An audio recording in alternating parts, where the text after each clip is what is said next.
आजचा पहिला टॉपिक आहे करंट अफेअर्सचा, तो आहे विटॅमिन B12. मला सांगा विटॅमिन B12 च्या कमतरतेमुळे आपल्याला काय काय जाणवू शकतं किंवा कशा पद्धतीचे त्याचे लक्षणे सिम्पटम्स असू शकतात.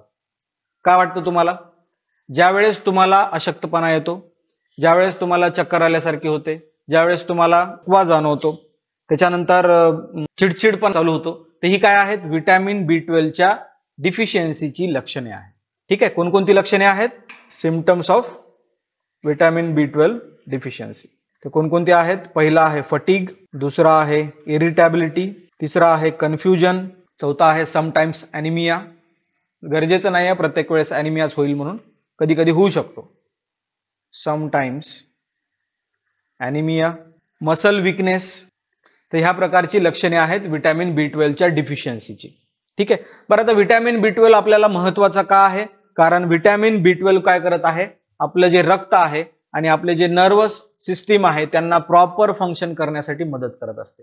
आपलं जे रक्त आहे त्या रक्ताला व्यवस्थित फंक्शन करण्यासाठी किंवा असंही म्हणू शकतो आपण नवीन RBC बनवण्यासाठी विटॅमिन B12 फार महत्वाचा आहे. ठीक आहे, तर विटॅमिन B12 काय इम्पॉर्टंट आहे? Why it is so important?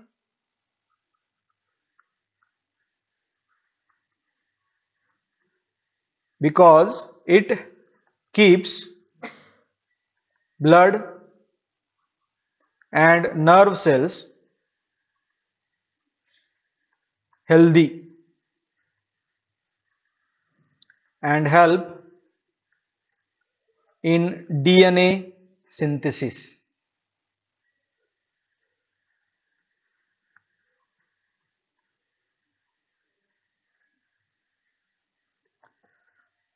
ब्लडच्या मध्ये तुम्ही हा पॉइंट लिहून घेऊ शकता, सब पॉइंट RBC फॉर्मेशन. म्हणजे RBC नवीन RBC बनवण्यामध्ये विटॅमिन B12 आपल्याला मदत करत असतात. तर विटॅमिन B12 हे वॉटर सोल्युबल विटॅमिन्स आहेत. ठीक आहे, these are water soluble vitamins.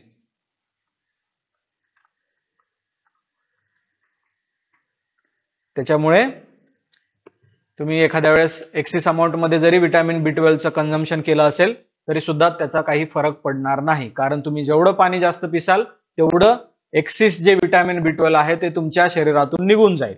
ठीक आहे, तर मेन प्रश्न असा आहे की विटॅमिन B12 आपल्याला मिळतं कोणाकोणापासून? तर दोन्ही प्रकारच्या अन्नापासून आपल्याला विटॅमिन B12 मिळत असतं. एक तर नॉनव्हेज मधून पण आपल्याला विटॅमिन B12 मिळत असतं आणि व्हेजिटेरियन साठी प्लांट बेस्ड फूड मधून सुद्धा आपल्याला विटॅमिन B12 मिळत असतं. Sources of vitamin B12, sources of vitamin B12. तर पहिला आहे ॲनिमल बेस आणि दुसरा आहे प्लांट बेस. ॲनिमल बेस मधून मग कोणकोणते प्रकारचे अन्न असतील ते असू शकतं liver and kidney of lamb, liver and kidney of lamb म्हणजे बकरी किंवा मेंढी वगैरे. ठीक आहे, त्याच्यानंतर सी फूड, त्याच्यानंतर मीट नॉर्मल मांस, त्याच्यानंतर dairy products,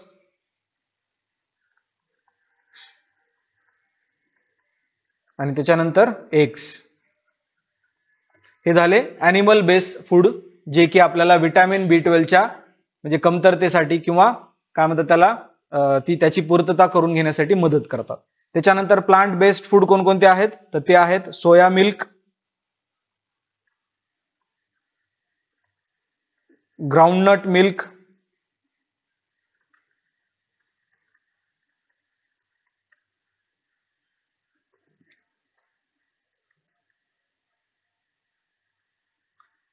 yeast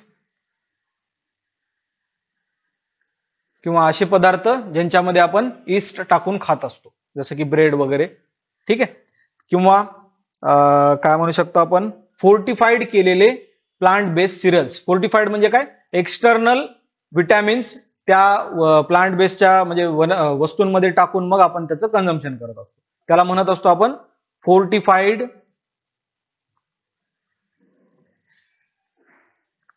plant based serials. ठीक आहे. तर ग्राउंड मिल्कचा जे शोध आहे, ग्राउंडनट मिल्कचा जो शोध आहे तो लावलेला आहे मला वाटते कार्वर.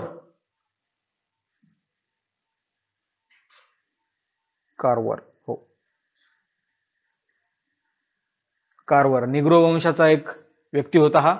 गुलाम परिवारातून आलेला, आई वडील दोन्ही गुलाम, वडील वारलेले, आई गुलाम, खूप हलाखीच्या परिस्थितीतून वरती आलेले. आणि त्या काळामध्ये तिथल्या निग्रो वंशाच्या लोकांच्या मुलांचं जे काही कुपोषण होतं त्या कुपोषणावरती काहीतरी उपाय काढावा म्हणून त्यांनी शोध लावला होता आणि त्यांनी भुईमुगाच्या शेंगापासून बनणारं दूध बनवलं होतं. त्यांचं पुस्तक वाचायचं असेल तर मला फार आवडतं हे पुस्तक, मी माझ्या बालपणी वाचलं होतं. एक होता कार्वर.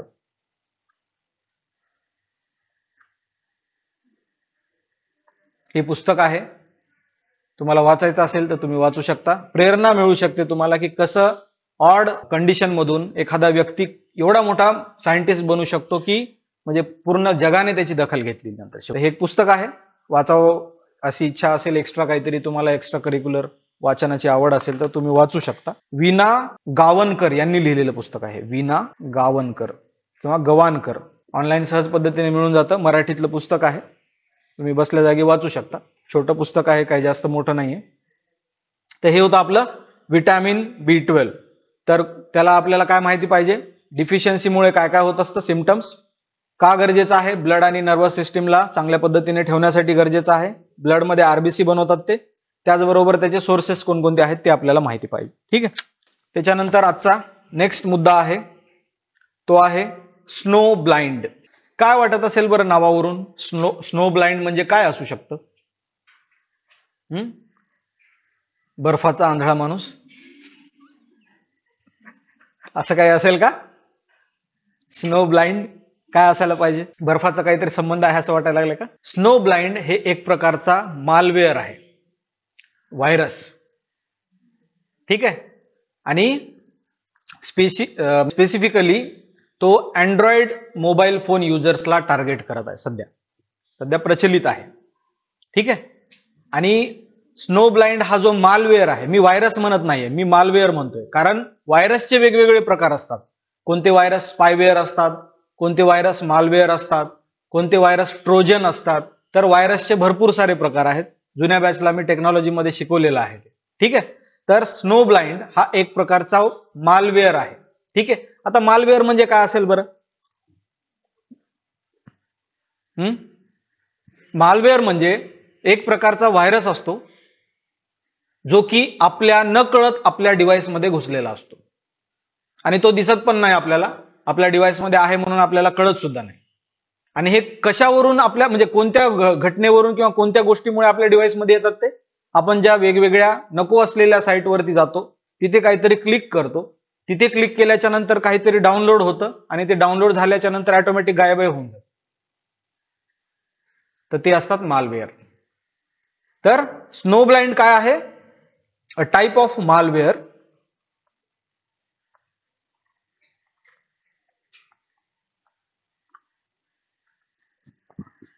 मग मालवेअर काय असतो? तर अ सॉफ्टवेअर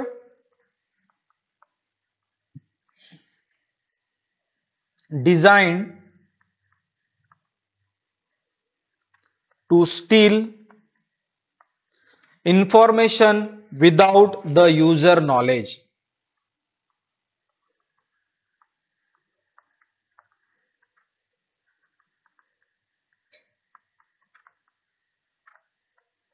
User knowledge. ठीक आहे. स्नो ब्लाइंड काय आहे? एक प्रकारचा मालवेअर आहे. मालवेअर म्हणजे काय? अ सॉफ्टवेअर म्हणजेच जे खराब सॉफ्टवेअर असतात त्यांना आपण व्हायरस म्हणतो, चांगल्या प्रोग्रामला आपण सॉफ्टवेअर म्हणतो. ठीक आहे. आणि मालवेअर काय? एक प्रकारचा सॉफ्टवेअरच आहे, पण कसा आहे? चोरी करण्याच्या उद्देशाने बनवलेला असतो आणि ज्या काही ज्यांच्या मोबाईलमध्ये किंवा ज्यांच्या डिव्हाइसमध्ये असतो त्यांना माहिती नसतं, विदाउट द युजर नॉलेज. ठीक आहे. मग स्नो ब्लाइंड टार्गेट कोणाला करत आहे? It is targeting Android users. It is targeting Android users.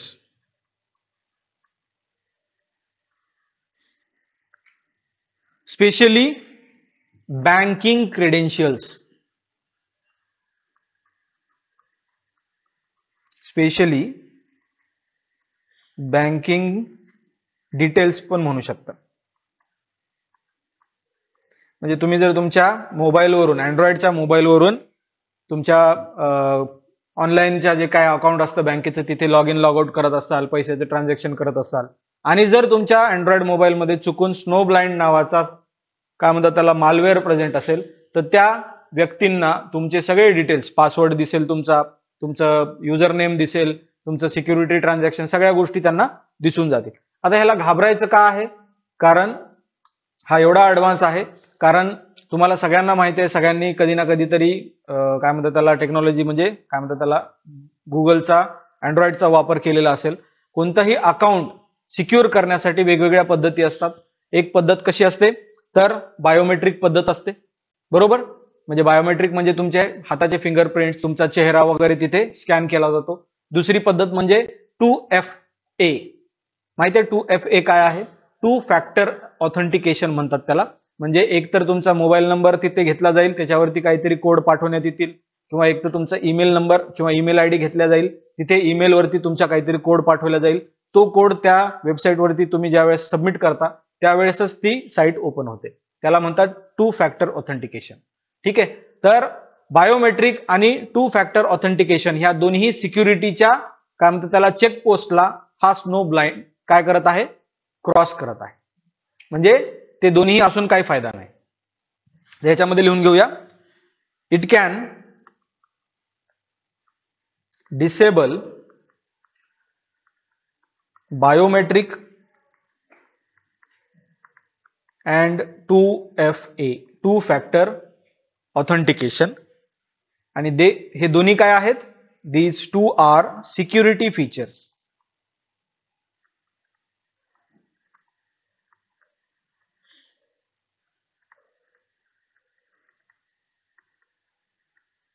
म्हणजे कोणत्याही अकाउंटच्या सिक्युरिटीसाठी काही फीचर्स असतात, तर त्या सिक्युरिटी फीचर्स पैकी बायोमेट्रिक आणि 2 फॅक्टर ऑथेंटिकेशन या दोन्ही सिक्युरिटी फीचर्सला तो काय करत आहे? ब्रीच करत आहे. ठीक आहे. तर स्नो ब्लाइंड काय आहे? एक प्रकारचा बँकिंग मालवेअर आहे.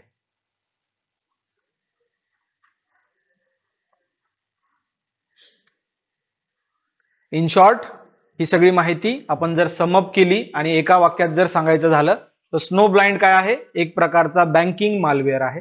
बँकिंग मालवेअर म्हणजे काय? बँकेचे क्रेडेन्शियल्स किंवा डिटेल्स तो चोरतोय आणि बँकचे अकाउंट खाली करतोय. ठीक आहे. त्याच्यानंतर कोणत्या युजर्सला टार्गेट करतोय हा? तर अँड्रॉइड युजर्सला टार्गेट करतोय. त्याच्यानंतर एक शेवटचा मुद्दा बघूया आजचा आणि थांबूया इथे. तो आहे जगदीश चंद्र बोस.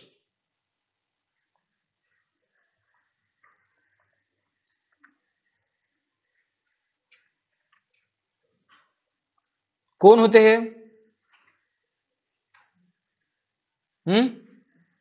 सायंटिस्ट होते. आणखीन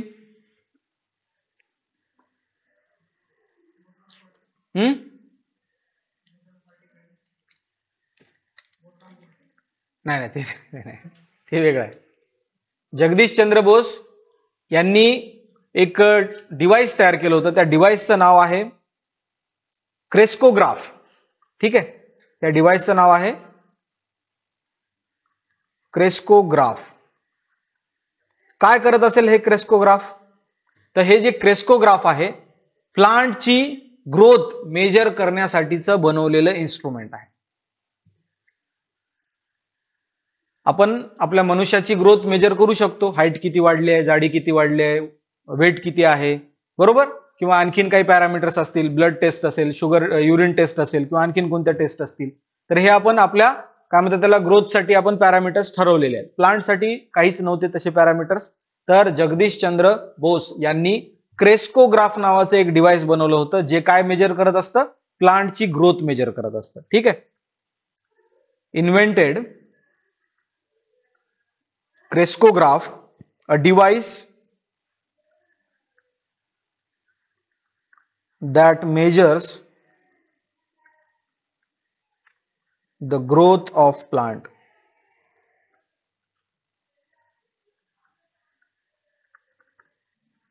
बरं, यांना सर ही सुद्धा पदवी दिली होती ब्रिटिशांनी. ठीक आहे, ते तुम्ही लिहून घेऊ शकता तुमच्या भाषेत.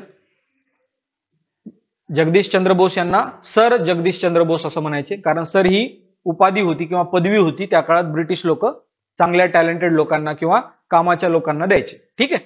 तर यांचं नाव आहे म्हणजे जर आपण म्हणायला गेलं तर सर जगदीशचंद्र बोस असं म्हणतात त्यांना. यांच्या नावाने चंद्रावरती असलेल्या एका काय म्हणतात त्याला उल्कापिंडामुळे पडलेल्या खड्ड्याला सुद्धा नाव दिलेलं आहे. ठीक आहे.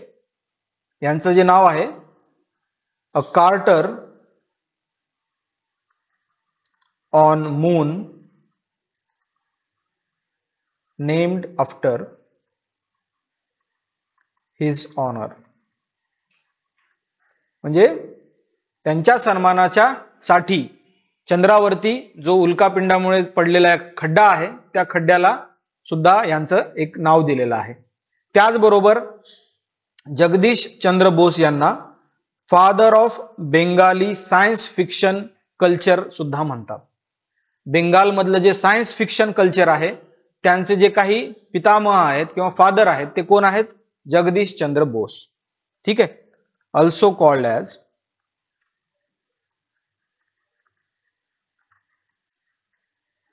Father of Bengali science fiction.